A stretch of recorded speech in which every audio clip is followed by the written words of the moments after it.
What I love about that example you proposed as well is, again, it's bringing in that creativity. It's bringing in that ingenuity. Yes, anyone can help a sick family member, but the question is how? You want to give them just enough context to understand what's going on, where are we, who's here. But beyond that, we got to focus on making sure that every word, every line is also supporting that thesis we talked about. Hello everyone, welcome back my dear virtual little siblings and also parents. Today I am joined by Kayla from Quad Education. Kayla, would you like to introduce yourself? I'm so excited to be here with you. Oh yeah, I would love to. I'm Kayla Kirk. I am a college advisor with Quad Education. And prior to that, I've worked as a tutor for the last 5 years or so. My tutoring in the past has been test prep sometimes, but I really enjoy working on essays with my students. And so I'm really happy to be here today to talk to you about that. Amazing. That's really what we're going to focus on and talk about today. I know so many of you guys are wondering, like, how do I even begin writing an essay? What is a good essay? What is a bad essay? What are some of the red flags? Don't worry, we're going to cover all of that and more. Before we begin though, just wanted to let you guys know that Quad is offering free intro calls, plus they have a ton of resources on their website. I'll be dropping the link in the comment section as well as the description, but it's totally free, guys. You should take advantage of it, seriously. On that note, let's talk a little bit about how to get started with college applications. So do you like to begin like right off the bat with essays, or when you first start with a student, like how do you proceed? That's a great question. I think more helpful than just sitting down and staring at a Google Doc completely overwhelmed is often helpful for me to get a sense of what are the students' activities. You know, what are their hobbies, what are their extracurriculars.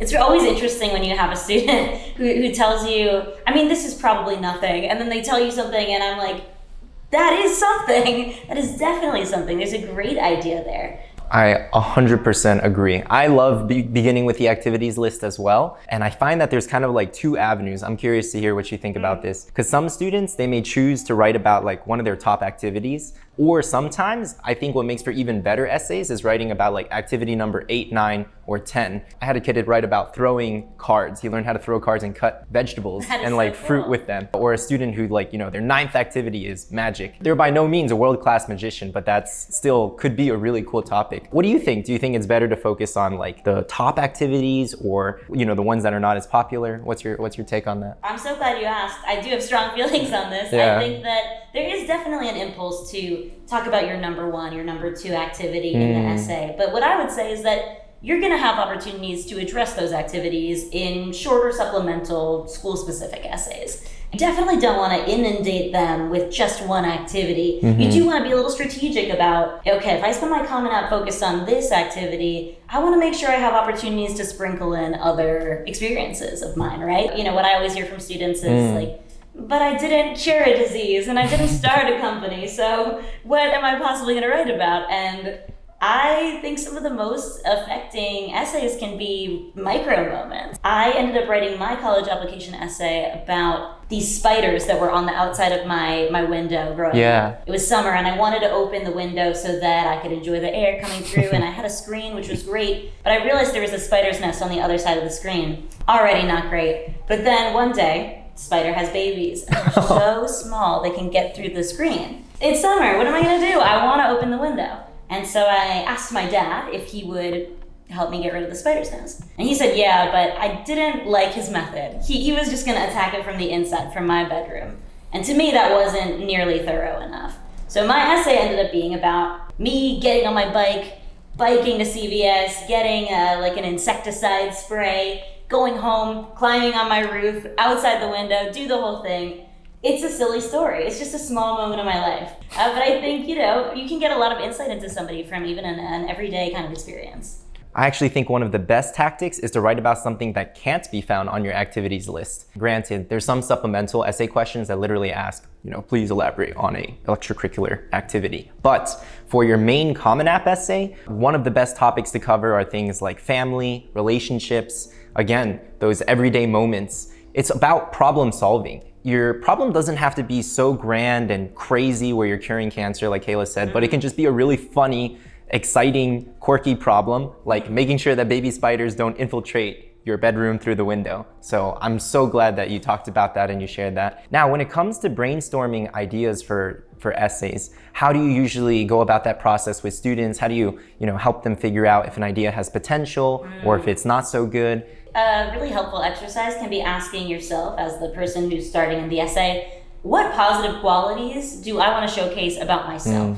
Maybe it's like, I'm a pretty brave person. Or it can be, I think I have a great sense of humor. Maybe I can find a story, what's a time in my life where I made people laugh? And then it kind of expands from there. So over the years, I'm sure that you've read and edited dozens of essays, if not hundreds or even thousands. Right. Which ones have really stood out to you? Was it because of mundane moments that a student was able to turn into something special? One essay that kind of comes to mind is the Costco essay. I don't know if you've heard of that one. No, tell me about it. Oh wow, this girl wrote about going to Costco and highlighting, excuse me, all these different aspects, wondering like, wow, who could need these 10 jars of Nutella? Just treating it as an adventure, an opportunity to showcase her intellectual curiosity. Another essay that really stands out to me is when students actually talk about a really significant object or place. So one of our students last year wrote about using a pen to communicate chaos and creativity. So he would take apart his pens, and again, these are the kinds of things that we ask students, what are some quirks, or what do you do in your free time when no one's watching, just for fun? And he said, I have this mighty pen collection. He would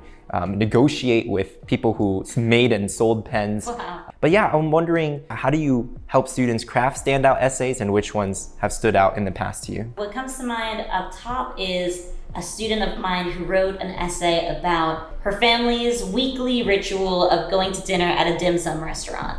And so not only was the writing strong, and I could really imagine the sensory details of being there, but it gave me an insight into her whole family. She told me what her mom orders. I wasn't necessarily wondering that before, but that is a little bit of color that actually revealed a lot. And what does your dad do with the bones when he's done it? All these things help fill in a lot of detail about this person's life and how she fits into her family. I love essays like that. Particularly, guys, one of the best topics to write about is actually traditions. So if there's a tradition that you guys have with your family, even more importantly, how do you contribute to that tradition? I had a student really similar who would hold these big Christmases, would make baked goods. Then during COVID, they couldn't distribute the baked goods, they couldn't make them together. So then she took it upon herself to drive around California and distribute these baked goods. And a lot of her family was older, so they couldn't get together, but she would sit 12 feet apart from them during COVID, and they would chat. Traditions, that is one of the best topics, since it doesn't have to be with your family either. It can be with a club, it can be with a team. I know that one of our students, for a supplemental essay, she was the captain of the track team, and she would have a tradition of coming up with super duper corny track and athletic jokes just before a game. And also something else that you mentioned about the dim sum essay. There is a huge tension, even within college counselors, about okay, how much should I write about other people versus how much should I write about myself? Personally, I think a lot of students, maybe they write too much about other people. Again, don't be afraid to humbly brag about yourself. But that being said, writing about other people is a really cool way to showcase how you notice things about them. And that tells us the kind of person you are. If you notice that your dad is kind of recycling these fish bones and using them for something else, if you notice that your mom's favorite dim sum is shumai, and you go out of your way to order that for her, or you bring that to her, that really shows the kind of person and human being you are. Even more important than the kind of student you are, colleges want to know the kind of person you are. Right. I mean, you definitely do want to avoid centering somebody else in your essay. It's wonderful to have somebody who's influenced you that you might want to write about a little bit, but we have to remember that you are the focus of the essay. And that's something I really make sure my students center themselves. I wrote my own essay about working in my parents' Chinese restaurant.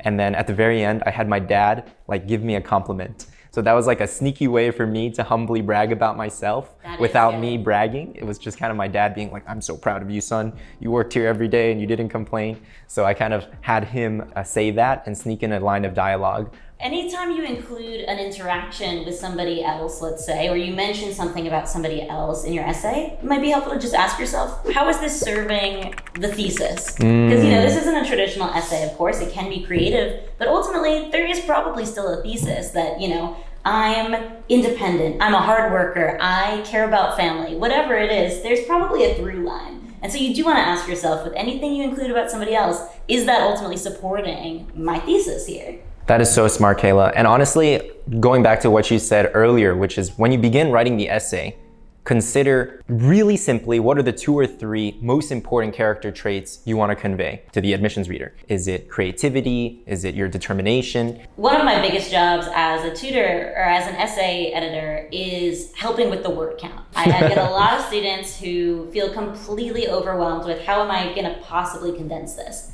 When I'm not tutoring, really enjoy comedy, and I like writing comedy and I like performing comedy. And I think that stand-up comedy, for example, and essay writing have so much in common. One of the biggest things it has in common to me is the importance of economy of language. You don't want to bore the audience if you're telling a joke on stage. You don't want a ton of setup. You want to have a little setup and then get to the punchline, right? It's just the same with an essay.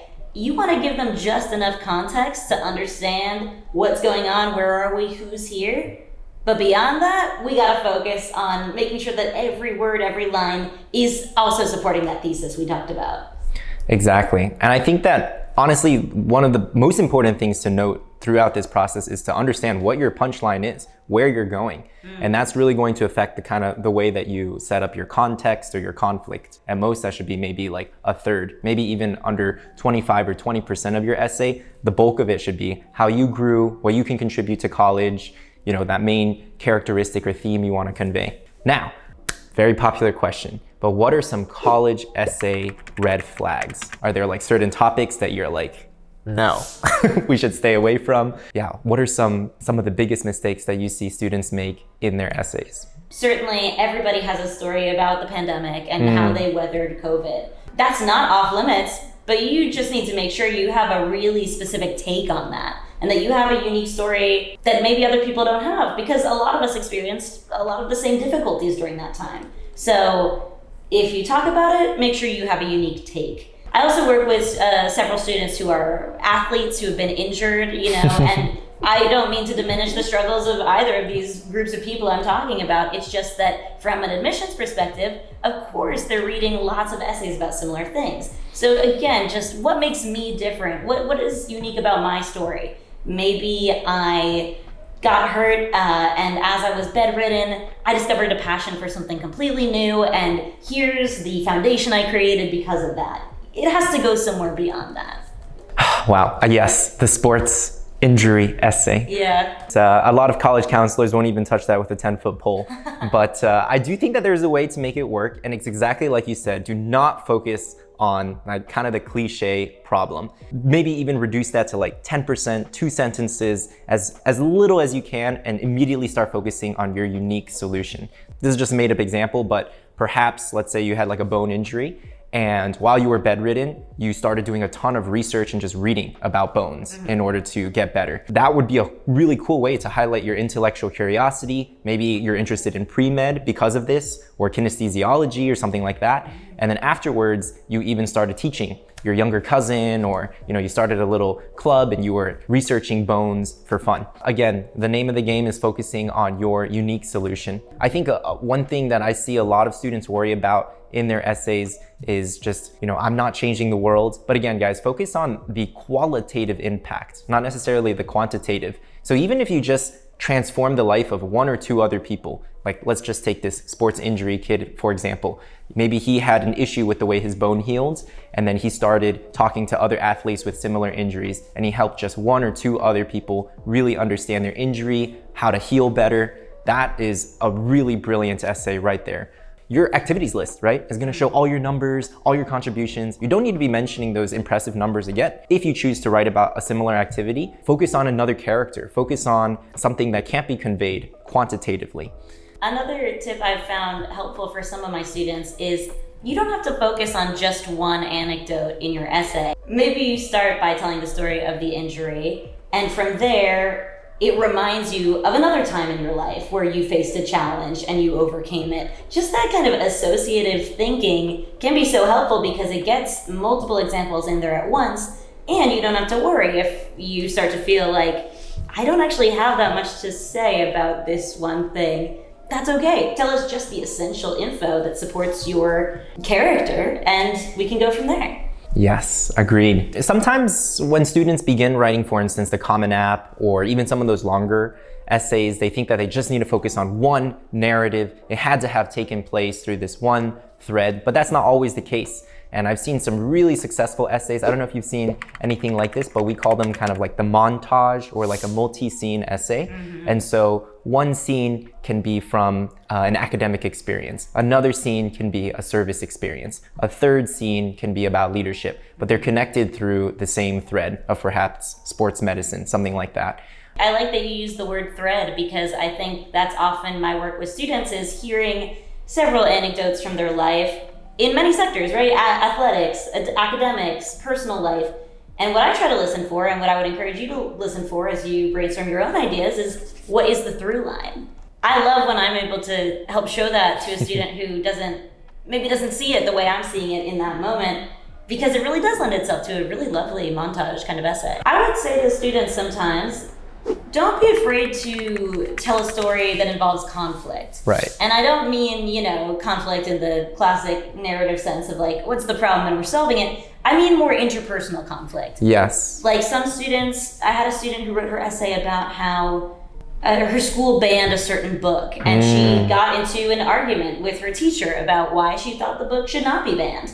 I've had students who shy away from even sharing those stories with me because I think the fear might be they don't want to seem difficult or something. I think it's a testament to their character. It depends on the story you tell, of course. We don't want you to be difficult for difficulty's sake, but it can also tell an admissions officer that, wow, this person has strong morals and they have a strong sense of justice, and they're not afraid to speak up to somebody who has maybe more power in that situation. Guys, the college admissions office wants to hear about your opinions. They want to know that, honestly, you are a bit of an opinionated person. They don't want the student who's like, never really thought about that issue. It doesn't really concern me. They want you to have an opinion, whether it's a moderate or liberal or conservative, or whether you think Batman is better than Superman. Honestly, I've read essays like that where students are debating superheroes or fictional characters, and they turn out to be marvelous essays.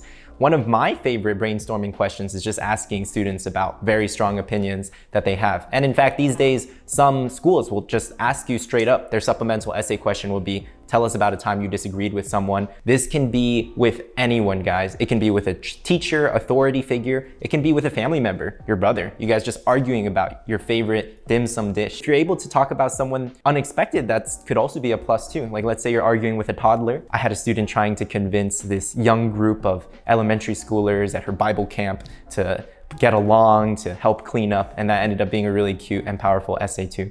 That's awesome.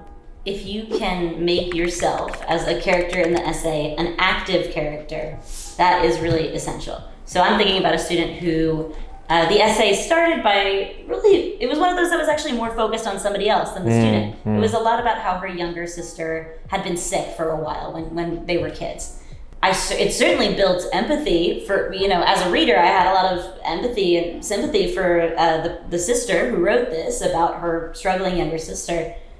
But it wasn't that active yet. And in talking more with that student, I was able to uncover that she actually really committed herself to making sure her younger sister wasn't bored and making sure that her younger sister didn't fall behind in school. And there ended up being all this action that my student took. She was coding games, simple games for her sister to play while she was bedridden. She was creating a personalized music player that excluded ads because the ads were bothering her sister. She would teach her Khan Academy and lessons she found online. And just that, wow, that's so active. And now I don't just know about what you've gone through and what your sister went through. I know what you did about it. Guys, this is so crucial. Over half the essay should be about what you've done to help others, to make your community a better place. It should be about you making things happen, not necessarily things happening to you. I would say that is probably the #1 most common mistake that we've seen, and we've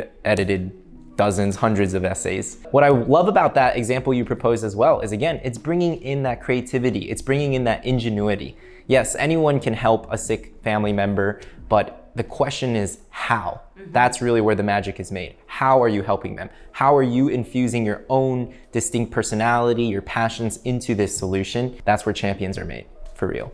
So moving on to supplemental essays, Kayla, I was wondering if you have any tips to tackle those. I feel like a lot of students wait until the last minute and then they're rushing, but what are your thoughts on supplemental essays? When should students even begin or start thinking about those? Sure, I would certainly say prioritize your Common App essay, and so if you can start working on that the summer before senior year or very beginning of senior year, your testing's probably all done by that time, that's great. After you finish that, get right into those supplemental essays. Obviously, you'll prioritize your early decision, early action kind of schools. Number one most important thing, maybe you know it already, you have to do that school research. Yes. I have students come to meet with me. This has happened several times. They don't have any research done on the school. I can't help you yet. I could do it, but that's your job. And frankly, you should want to do it so that you know, do you really want to go to this school? Exactly. And yeah, the research, it can be on anything. So it can be on specific classes that they offer within your major you want to take. It can be a facility. Like, I love their physics lab. That physics lab has this state-of-the-art device. You can't find that anywhere else. I love that building on campus, and I really like the tradition that you guys do there every single fall. You know, showing that you care enough to do research even into things like traditions, clubs, student life. Really, nothing's off limits. Kayla knows her stuff, guys. She laid out everything that you guys should be looking at. Course catalog, buildings, guys, in particular, new buildings. Like especially the ones that they've spent millions of dollars to build and are highlighting on the front page of the website. My alma mater, Yale, ended up just building a new entrepreneurship center. Where was that when I was at Yale, guys? But anyways, they spent millions building it. And if that's something you're interested in, you should mention that. Especially new majors too, new programs. That is one of the biggest tips I can give to seniors. If you've noticed all of a sudden, they're investing a bunch of money, energy to highlight this program and give it to students, that should be something that you guys talk about. Other ways to perform school-specific research too, talking about clubs, events. And a good way to do that actually is to peep Instagram. So there's a lot of club events. If you just look up, for instance, Yale, name of a cappella group, you'll see some videos, you'll see the kind of events that they host, and you can say, hey, I want to contribute to that.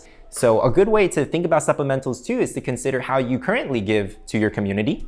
Let's say you do boba tea fundraisers for your Asian American Council, something like that. And then you can say, I look forward to continuing to do that at XYZ University. Absolutely. Really simple but effective way, and you'd be surprised how many students miss that. And once you do your school-specific research, you can say things like, I can imagine myself in the new physics lab working with this specific device, turning to my friends from this club and say, you know, we learned a lot about what your intent would be, how you might use those resources if you go to the school. And we also know that you did your research. Use those proper nouns, those never hurt, but that should not be, the entirety of your essay. It shouldn't just read like a Wikipedia article. It should be about how you are going to use them to maybe achieve your goals. What do you guys want to achieve in university, or what's your dream job once you graduate, right? My alma mater is Brown University, and when I was a tour guide and I worked with admissions a little bit there, doing info sessions and stuff, there was one legendary essay that got brought up about a student. So all the lampposts on the main green at Brown, they all have outlets. And so this student went on a tour and she wrote her whole essay apparently on these outlets. And obviously it's more expansive than that. It's probably, wow, I love that this school is encouraging us to be able to do our work outside in a common area. Wow, this school must be amazing. This resonates with me because and then you take it from there. So it can be a micro detail that you notice on a campus tour. I love that Kayla also mentioned traditions, but honestly, they're all over the admissions site. So guys, that's low-hanging fruit that you guys should definitely mention. Again, you don't need to be talking about 50 different traditions, just hone in on one or two that are really meaningful to you. Could be an extension of a tradition that you're already a part of. That's a really great way to establish that link and thread.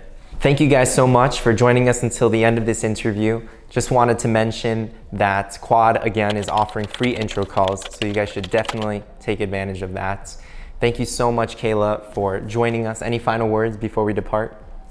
Don't be afraid to show that sense of humor in your essay. Don't be afraid to speak in your own voice. Don't be afraid to show a little personality. And thank you so much for having me. My pleasure. Thank you so much, Kayla. All right, guys, we'll catch you at the next one. Thank you for sticking to the end.